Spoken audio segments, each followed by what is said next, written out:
Starting off with the basics, you'll find the on and off button for these lights at the top right of the remote. On the backside, you can carefully use 2 hands to remove the battery cover. This remote uses 2 AAA batteries. Next, we have the touch color wheel that you can use to get lots of cool colors. An important note about the color wheel, after about 20 seconds, the remote saves battery by putting the remote into sleep mode.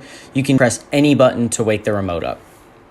Moving down the remote to the RGBW buttons, you can short press these buttons to get solid red, green, and blue colors. Long pressing these buttons slowly adds extra colors to your lights. You can get really cool purple and cyan color variations this way. Short pressing the W button adds white to your selected color. If you hold down on the W button, it will slowly add white. You can release and hold the button again to take the white away. Short pressing the top left circular button cycles the lights through a static RGB color spectrum.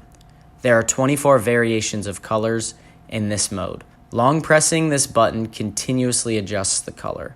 Release the button on the color you like.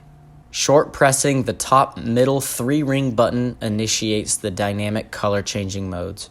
There are 10 dynamic modes possible with this button. Long pressing this button freezes the lights on a desired color. The top middle right button has 2 functions. Short pressing when the lights are in a color changing mode adjusts the speed the lights change colors. Long pressing while in a color changing mode resets the color changing speed to the default speed. When in a static color, this button functions similar to the W button. It slowly adds white to the light. Next is the brightness button. Short press to adjust through 10 brightness levels. Long pressing fully lowers or raises the brightness. The S buttons are recall buttons. They have been pre-programmed to have additional color changing modes. If you short press these buttons, you will recall the pre-programmed scenes. Long pressing the S buttons saves the current scene to that button. If you long press any of these buttons while on a different color changing mode, it will override the pre-programmed scene. Not to worry, these scenes can be easily recreated using our smartphone app. Instructions for how to recreate these scenes are included in a separate video. For a very bright white, adjust the light color to white using the color wheel.